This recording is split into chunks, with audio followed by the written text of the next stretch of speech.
Hi, everyone, and welcome. I am your host, Raquel Bannaby Hart. Welcome to Let's Go Fishing. Tonight is a very special night for us. I want to give you one of my very special quotes. Life is a journey of people, places, and perspectives.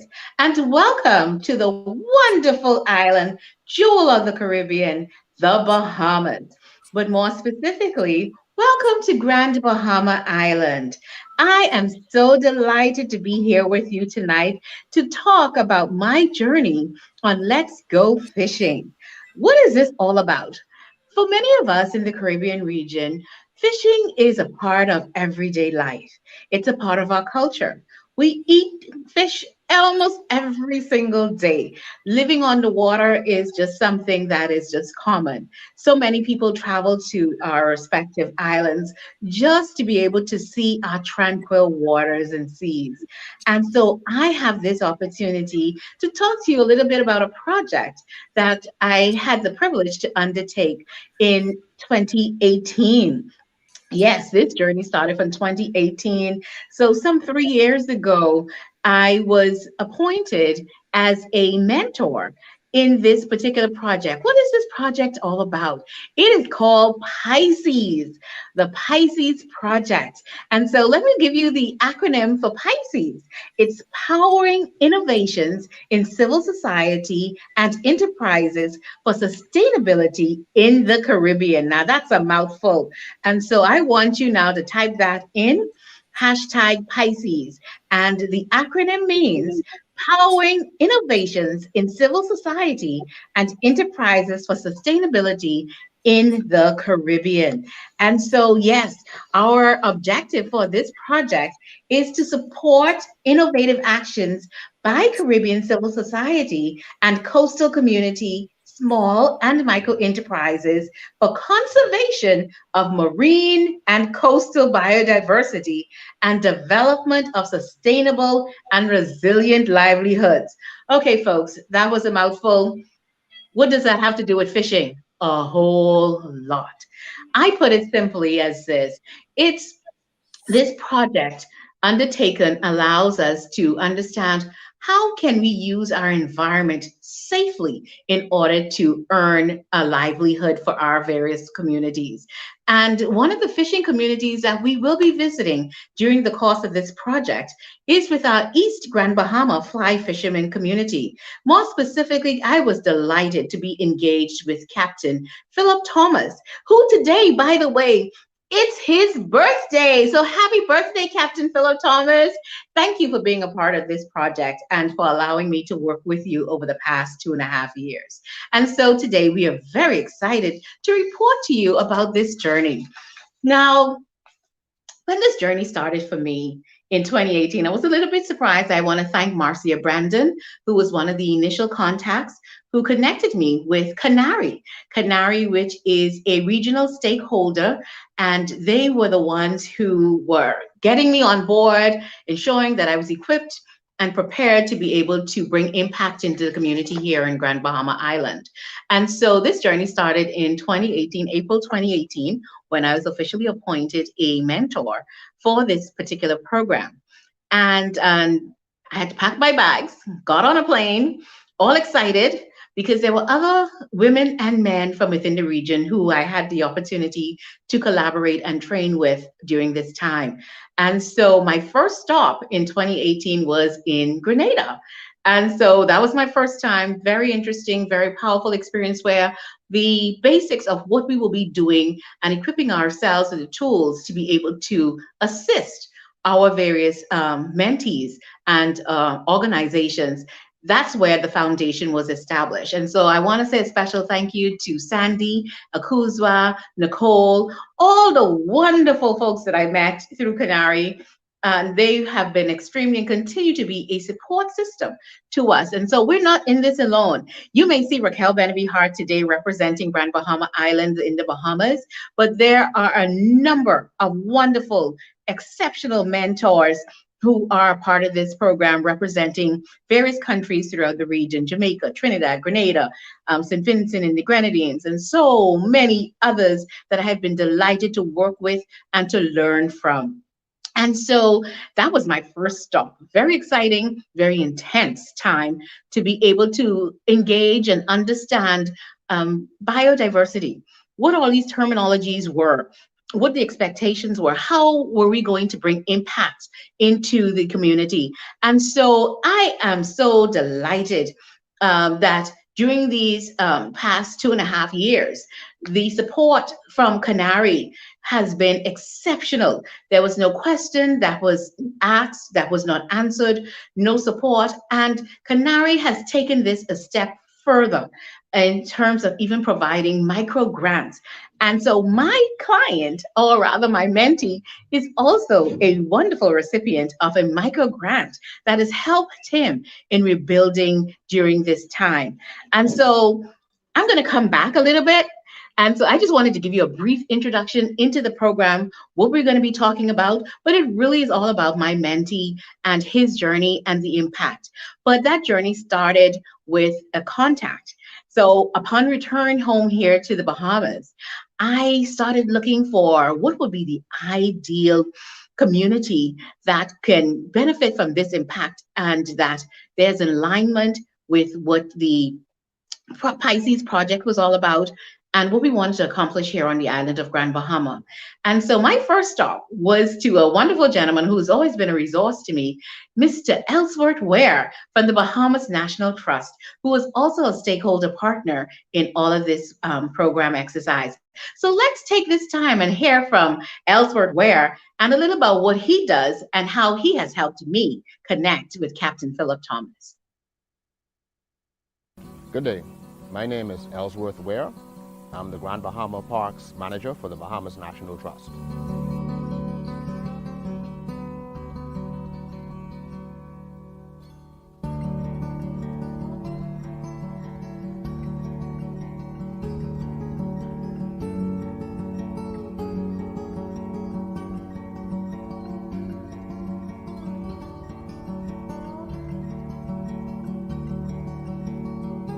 My duty is to oversee the national parks on the island of Grand Bahama, which include 3. Right now, we're at the Rand Nature Center, which is a 100-acre pine forest and an educational center close to the heart of Freeport. We also manage Lucayan National Park, which is the busiest park out of 32 national parks in the Bahamas, where we get over 30,000 visitors a year.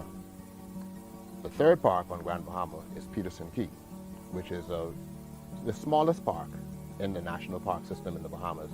It's only 1.5 acres in size, but it is an important bird nesting site for bridal terns, and it's the only key off the southern shore of Grand Bahama. So it has a very healthy coral reef system around it as well. So those are the 3 parks that we manage on Grand Bahama.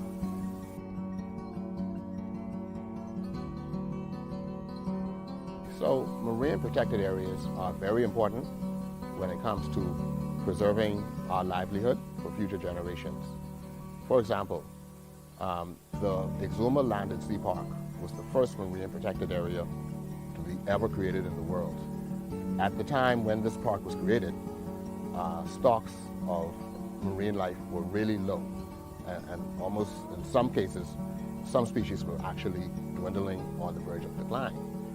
Years later, after this park was established in 1959, now the stocks are flourishing, okay, to the point where the fishing grounds outside of the parks have become hotspot areas for persons where they know that they're going to catch lots and lots of fish. So while a certain area may be protected, it serves as I guess you could say, a fish factory for the areas around it. And that's why it's so important.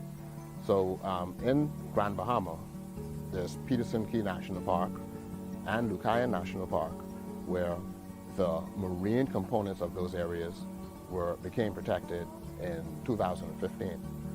We've also worked on protecting the north shore of Grand Bahama and also East Grand Bahama. Now those areas were also announced as protected as well, but they're still going through a gazetting process. But we had a number of meetings with numerous stakeholders from those areas and explained why the creation of these marine protected areas were important. And eventually we were able to see this through. And that's why we're happy to work with organizations like Canary. They also bring the same message, and along with that, similar to what we do, they train persons from those areas onto how to create livelihoods out of marine protected areas. For example, someone who may have had a fishing boat may be encouraged now, because an area became protected, to go and invest in a dive boat or a snorkel boat so that people can actually go and see those areas, um, even though they may be deemed as no fishing zones. And another thing that we talk about nowadays when it comes to marine protected areas is zoning. So you may have one area that is deemed a no fishing or no take area. However, you may have another area that may be designated for snorkeling, or other types of recreation. So zoning is important, and when it comes to that discussion, the information that determines how zoning will take place comes from those who use the areas, who live in the areas, and who are the experts.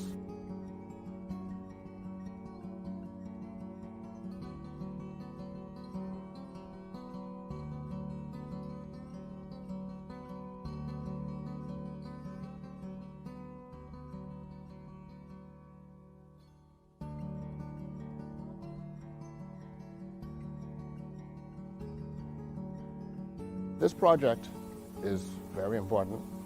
I mentioned livelihoods before. In many cases, persons may be unaware of the true potential of what it is that they have right in front of them. And similarly to what the BNT has done, numerous workshops and training sessions have been conducted where persons can learn, for example, the many uses of conch, not just when it comes to eating conch salad or cracked conch, but how the shell can be used. The shell can be used for a number of items. In fact, if you look at some other countries, persons are grinding down the shell and using it in landscaping material or cement, any number of things. They're canning the conch and exporting it. So we try to look at all of these things that can happen, bring these ideas to the community, also find out what ideas persons in the community have to try to come up with a way to cause them to make more of an income from products like these. If you look around, especially in areas like Peterson Key, McLeanstown, even going west, conch middens are huge. In Peterson Key, you have hills of conch middens, which are conch shells where the meat has already been extracted. So instead of letting those shells sit there, we try to find ways to cause persons to make a living off of those shells. That's just one example. So Bahamas National Trust, we've had a conch livelihood project going on for some time. Canary has also come in and done training. So I think that we work well together. The goals are the same, and I think from here, the sky is the limit. We just have to keep the education going and also find ways to assist persons in being able to start up small businesses where they can see the fruits of their labor.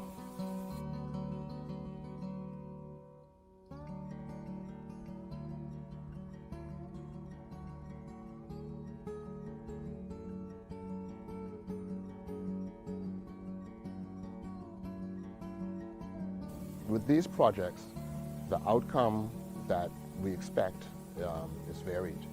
For example, we want persons to be able to have appreciation for what is around them, their natural resources.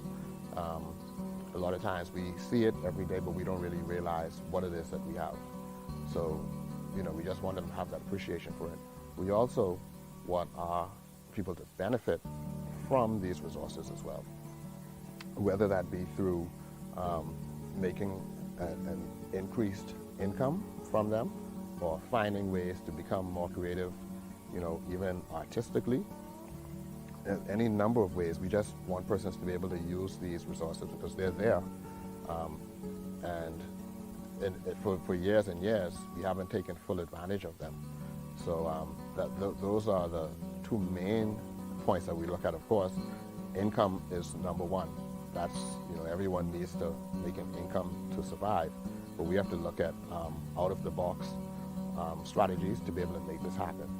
And um, one of the outcomes for this project, one of the major outcomes, is to see persons just be able to make a better living and utilize these items, these resources, more so to their benefit.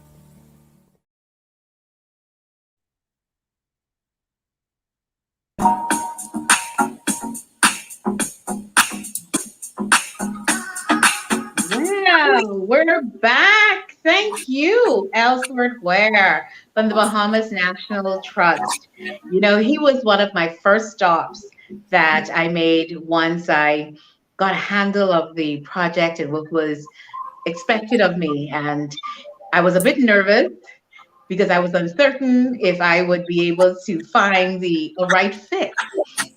But I'm just very grateful to Alfred Ware and his team at the Bahamas National Trust who sat with me and they worked with me and identifying the right fit.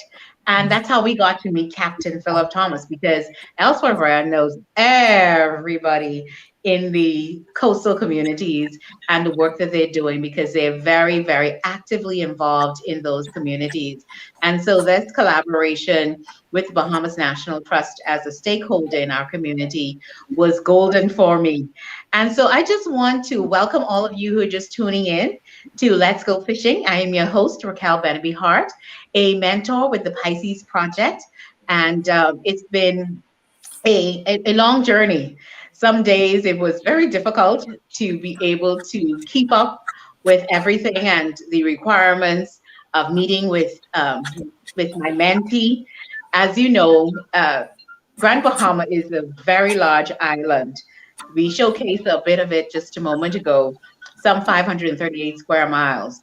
And I live in the center of the Grand Bahama Island. And East Grand Bahama, where my mentee is located, is like about an hour plus drive. Now, for a person like me, who I call myself driving Miss Daisy, an hour could be almost 2 hours for me to drive into that particular community. And so these are some of the caveats of this kind of project is being able to reach where your mentee is at. But we made a commitment to each other and we were determined that we would ensure that that community, that coastal community of East Grand Bahama, got the support that is needed. And I am so excited. I am delighted because when we start to look at the components of the Pisces project, and you want to make sure that those companies and stakeholders like the European Union who sponsored this project, that we are meeting their objectives. They have a mission and a reason and a purpose behind this project being launched. And so we are indeed delighted that we were able, one, firstly, to find the right fit, which was with the East Grand Bahama fly fishing community, and specifically with Captain Philip Thomas, who was a leader in the East Grand Bahama community. Captain Phil, when we met, firstly meeting over the phone and later meeting in person, had the opportunity for me personally, I got to go fishing. I literally got to go fishing. And it has been, believe it or not, a personal goal that I had in my bucket list for years. I think it's the most relaxing, it's the most inviting, it's the most calming hobby somebody possibly can have. Of course, the benefits is to be able to catch a fish, clean it, and be able to eat it is an additional benefit as well. You heard Elsewhere talking about conch and all the rest of it. So for those of you who are not from the Bahamas, you've heard about these delicacies. Trust you me, the Bahamas has all of the delicacies of the seas right here. And so we eat them a lot. So I had my first opportunity to go on a boat with Captain Philip. It was an exciting, exhilarating experience to be able to see his work, see first, first up close hand to see what he does, see how he engages with persons who are seeking to fly fish. But in addition, he was very innovative in what he did. He was just not only fly fishing, he also offered a commuting service. So if you look at the landscape of Grand Bahama Island, particularly in the east, in order to connect to some of the keys, you have to commute by boat. So it was also, he used it as a commuting opportunity. So it was different. It was peaceful. So I learned not only how to fish, I was a part of that commuting community going from mainland Grand Bahama Island in the east at McLeanstown and getting into Sweetings Key and to the various keys and how all of that works. And so it's a whole different community out there. You get to see nature in a way that ordinarily in the main city you really don't get to see and enjoy the peace and tranquility of what nature is. And this nature for them, this biodiversity environment, actually makes money for them. And so it was trying to implement various strategies and working along with them as to how do you improve, if improvement is needed, to build capacity. That's the word I really would want to say. How do we build capacity for them as fisherfolk community?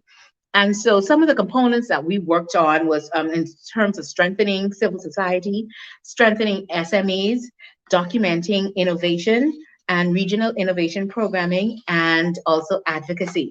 So we use a number of tools that were implemented by Canary, our radar tools, climate proofing, to be able to understand how to do what we do better so that for generations to come, others will also have this opportunity to continue with the fly fishing community. Now, during the course of this time of April 2018, when this journey started, unfortunately, during September of 2019, here in Grand Bahama Island, we experienced the superstorm, Hurricane Dorian. And so during that time, it slowed down our process a lot. And unfortunately, Captain Philip Thomas was significantly impacted during this time. And so our journey was a roller coaster of sorts, but I am so delighted today to see that he's back on his feet and he's back doing what he loves to do. It's still a process, starting all over again, because that community in East Grand Bahama was literally wiped out.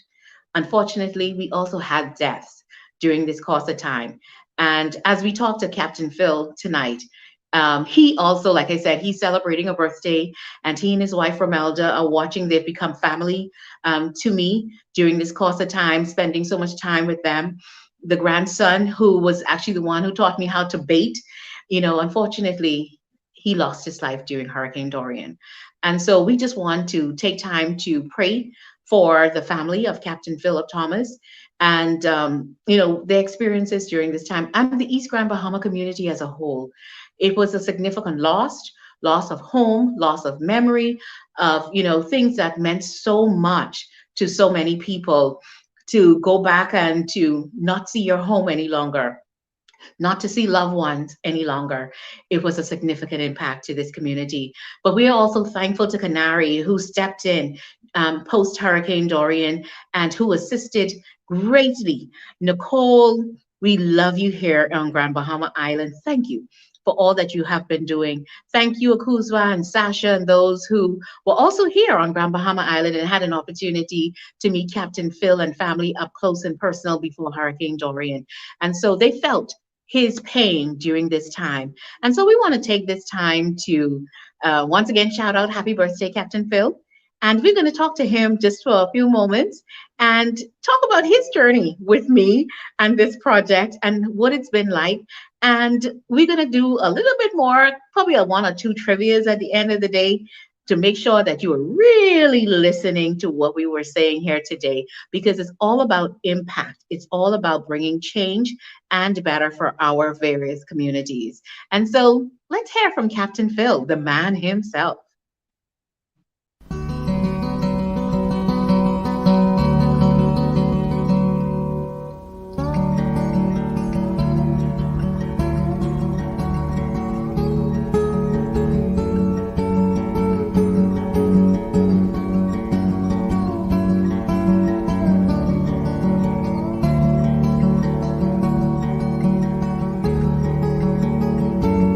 My name name is Captain Philip Thomas Sr.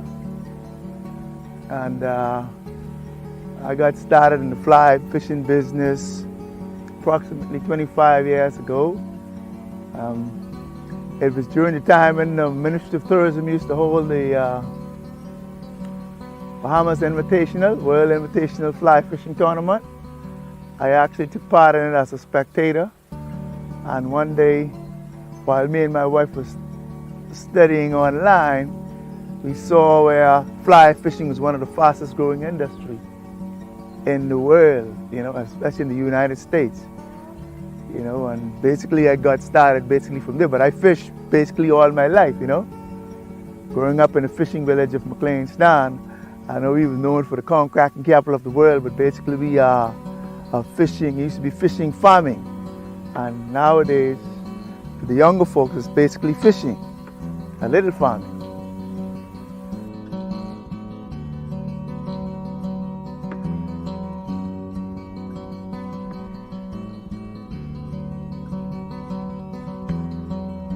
Well, the industry of fly fishing, basically, Deepwater Key Club was one of the original, or one of the longest club in the Bahamas. It started before the city of Freeport in the early 50s.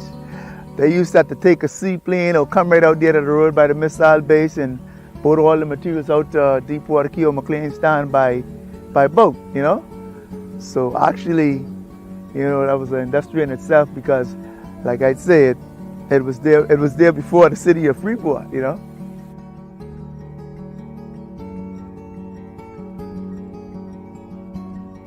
The impact the fly fishing had on East Grand Bahama was very tremendous because between McLean Stand, Peterson Key, the eastern communities, it was actually the economy of East Grand Bahama. Most of the folks who worked there, they worked, even though it was seasonal. After the season, they would go lobster fishing or fishing for, the normal hardline fishing, conking. But fly fishing was very tremendous in East Grand Bahama because it actually drove the economy of East Grand Bahama, the McLean Stand area.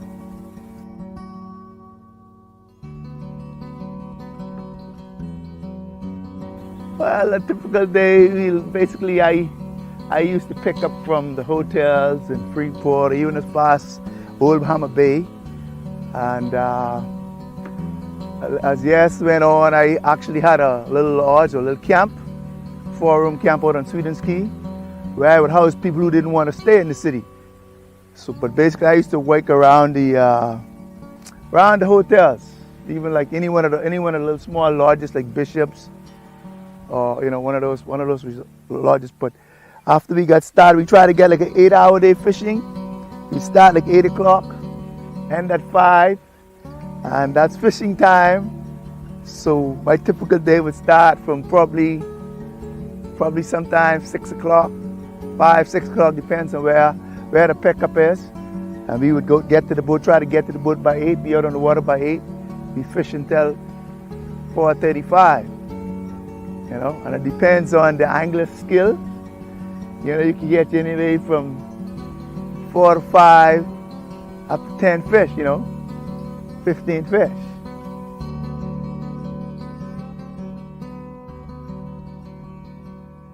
Well, one of the highlights of my fishing career is that when I got started, I was able to take, like, let's say the gentleman who's in charge of the movie parts in the Caribbean, people like that, the people who built the Alukai Hotel, the company Centex Roney.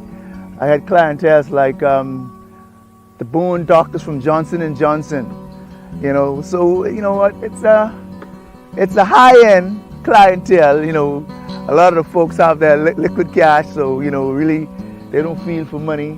I had like people that play basketball, people that I had a football coach, stuff like that.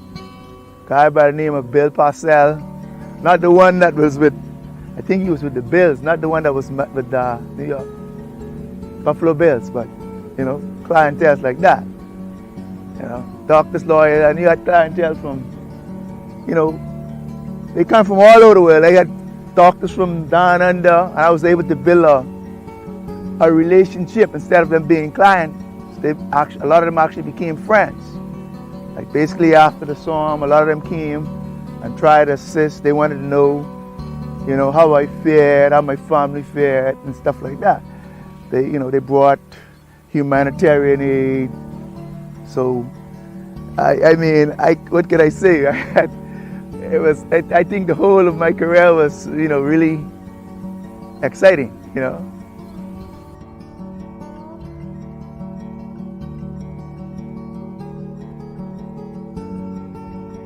Some of the challenges over the years in the industry, you get more and more people, because I actually got into it without working with a lot. So I came just from being a judge on one of the tournaments and applying my business and my knowledge from college and stuff like that, along with the business and fishing life experience.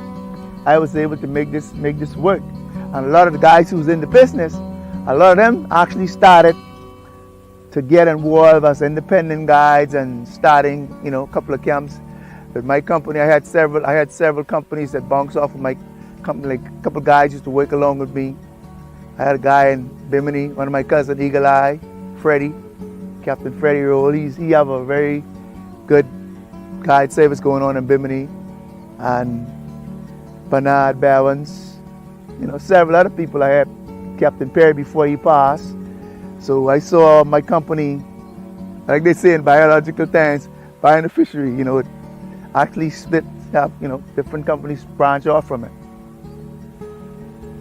So you have to always be on your P's and Q's. That's what my sons, like basically my whole family got involved in it. They took the Orbis certified course to at least keep the business going, It impact the business by, a lot of the clientele. Sometimes you lose clientele for whatever reason. They go, because they want to explore. If you're not available, then they're able to go on to the next location and stuff like that.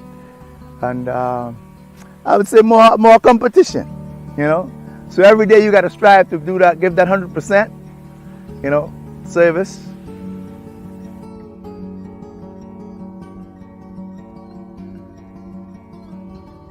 The relationship with Michael Bennett be hard. I parked my business tremendously.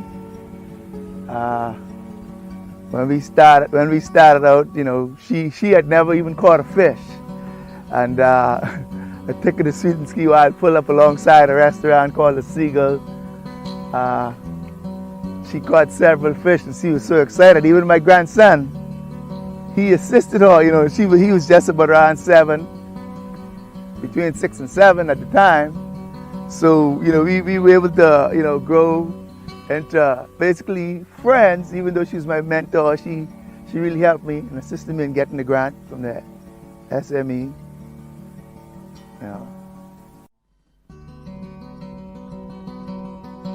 What I tried to implement with the grant is that computerize, update my computer. Computerize my business, where make it more visible on social media,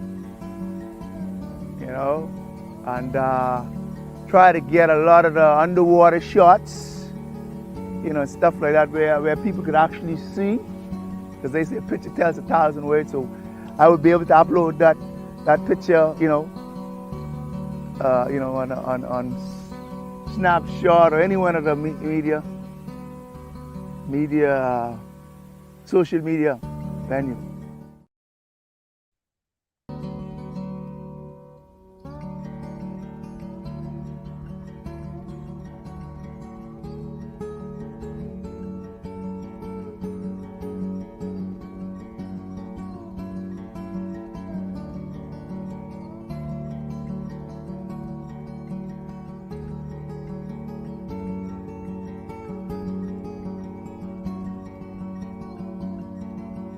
Oh man, after Hurricane Dorian, tell you the truth, and the pandemic, my business basically was wiped out. I I actually lost my family members. You know, my grandson was a fishing buddy. My son was a guide, world renowned, and it's it's hard, but you know I had to continue to pick up the pieces. I lost like 4 family members, and my home was basically wiped out. My community, basically the whole of East Grand Bahama. You know, we would never really be the same again. But you know, thanks to the fly fishing industry, like a lot of the lodges are coming back.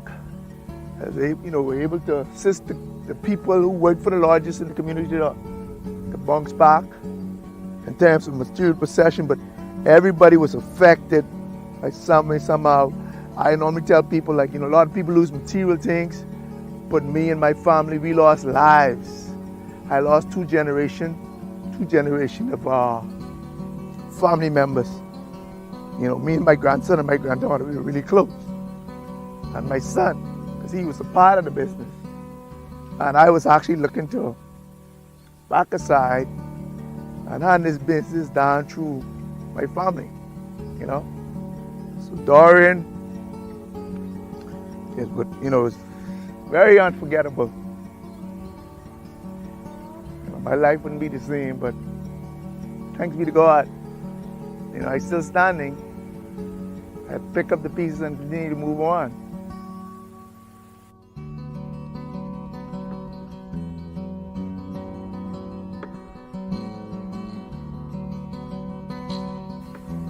And nowadays, with, you know, like I say, with social media, learning, you know, you can learn the art from I wouldn't say I was self-taught, because I had a lot of family members who work in the industry, like from my father, my grandfather, my granduncle and them, all those, you know, it came right straight down to the family line. So, but what I would say to the young people, you could go on the internet, you could Google fly fishing, or, you know, you could bring up, and they have seminars. I used to go to a lot of the seminars or the fishing shows. So I would say to the young people, it is still one of the fastest growing industry, and it is very sustainable. You know, you get to work in the environment, you get to meet a lot of interesting people, you know, and you know, a lot of, and depends on how you handle your clientele. They actually would become family, because like I said, I was able to put together a lodge or camp with clientele. I actually didn't meet the clientele. I met the gentleman who referred a guy to me from a fishing show, you know, and that's just branched off right from there, you know. So everybody that I met at one of those shows, I tend to try to build some kind of relationship, you know. So I'd encourage the young people to try to continue to keep it going, you know, try to get involved in it.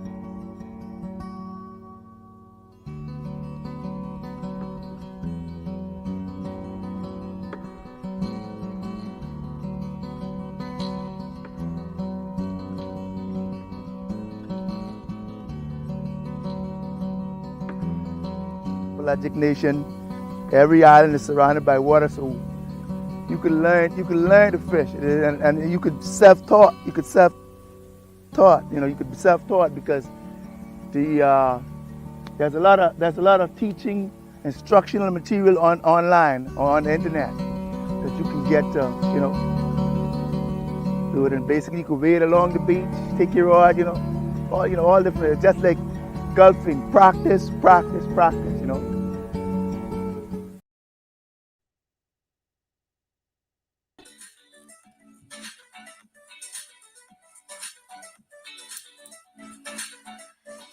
Yeah, that's it's all about practice, practice, practice when we're trying to build capacity. Thank you so much for joining me here tonight.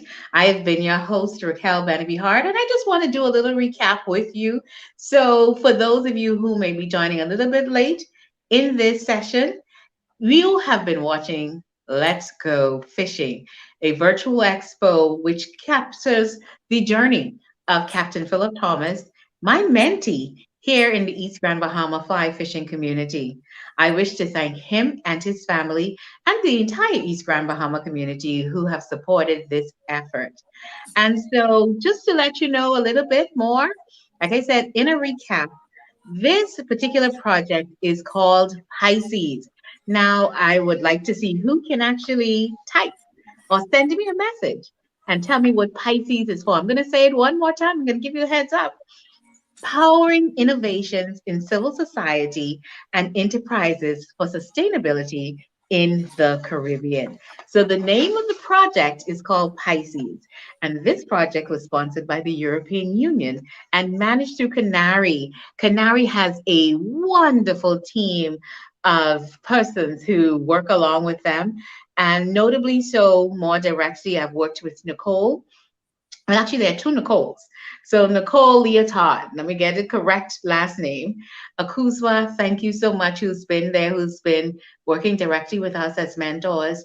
They have been strategizing and putting in place the various tools that are signatures to the Canary Project.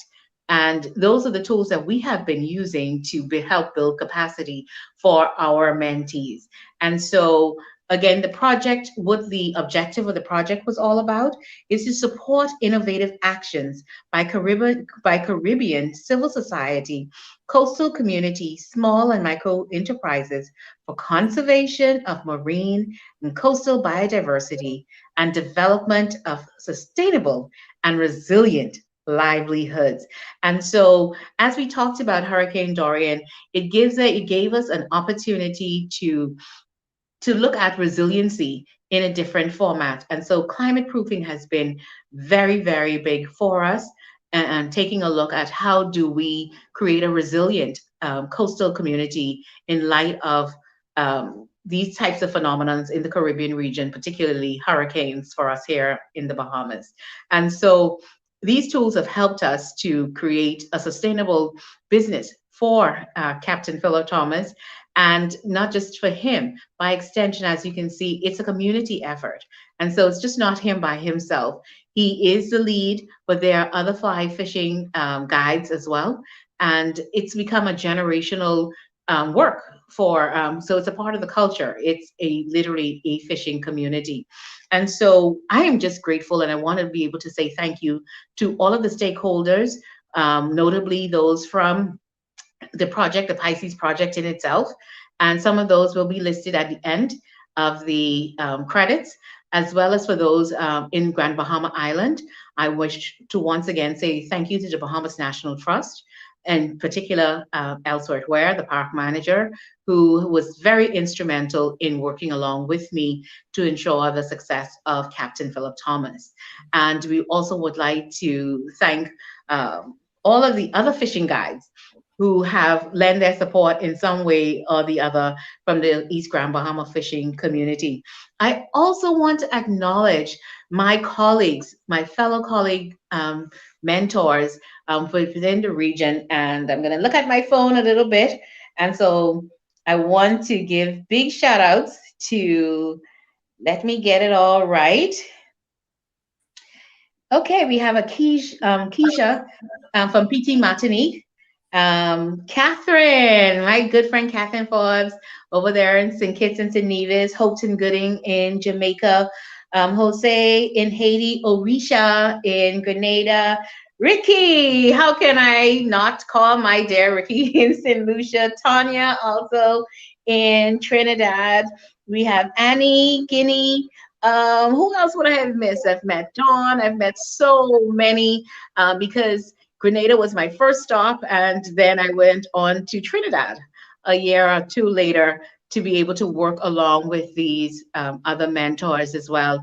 And when we talk about iron sharpening iron, their skill sets, their experiences, and their exposure also help shape and sharpen me to be a better mentor to my mentee here in Grand Bahama Island. So I want to say thank you to all of you, to all of the stakeholders from the Canary Project. Thank you all for your continued support of Canary, of Pisces, and of the civil society and innovation in civil society. Thank you all.